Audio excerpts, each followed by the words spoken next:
குழந்தைகளுக்கு செல்வ மகள் சேமிப்பு திட்டம் இருப்பது அனைவருக்கும் தெரியும். அதே போல தான் ஆண் குழந்தைகளின் எதிர்காலத்தை செழிப்பாக்க தமிழக அரசு சார்பில் ஒரு தனித்துவமான சேமிப்பு திட்டமாக பொன்மகன் பொது வைப்பு நிதி திட்டம் ஆண் குழந்தைகளுக்காக கடந்த 2015ஆம் ஆண்டு செப்டம்பர் 4ஆம் தேதி தமிழக அரசு இந்த திட்டத்தை அறிமுகம் செய்தது.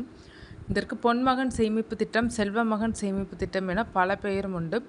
போஸ்ட் ஆஃபீஸ் மற்றும் அரசு வங்கிகளில் இந்த திட்டம் செயல்பாட்டில் உள்ளது. இந்த திட்டத்தில் ரூபாய் 500 முதல் அதிகபட்சமாக ரூபாய் 1,50,000 லட்சத்தி வரை சேமிக்கலாம்.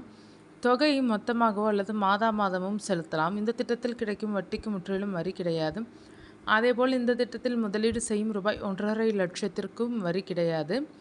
பொன்மகன் பொது வைப்பு நிதி திட்டத்தின் முதிர்வு காலம் 15 ஆண்டுகளாகும். அக்கவுண்ட் ஓப்பன் தொடங்கியதிலிருந்து 15 ஆண்டுகள் வரை வருடத்திற்கு ஒரு முறையோ அல்லது மாதாந்திரமோ பணத்தை சேமிக்கலாம். இந்த திட்டத்தில் 9.70% நிலையான வட்டி விகிதம் வழங்கப்படுகிறது.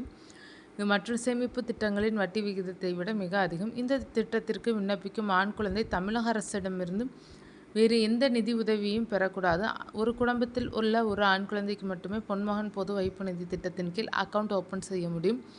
விண்ணப்பதாரர் ஆண் குழந்தையாகவும் தமிழ்நாட்டில் வசிப்பவராகவும் இருக்க வேண்டும். விண்ணப்பதாரரின் குடும்பத்தினர் பொருளாதார ரீதியாக பின்தங்கிய பிரிவை சேர்ந்தவராக இருக்க வேண்டும்.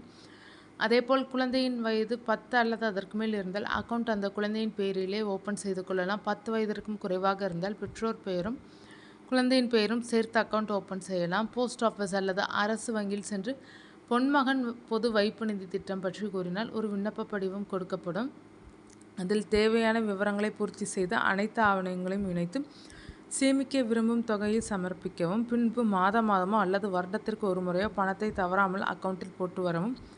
15 ஆண்டுகள் முடிவடைந்த பிறகு ஒரு பெரிய தொகை உங்கள் மகனின் பெயரில் இருக்கும். 15 ஆண்டுகள் முடிந்த பிறகு ஒரு முறை மட்டும் அடுத்த 5 ஆண்டுகளுக்கு நீட்டித்து கொள்ளும் வசதி உள்ளது.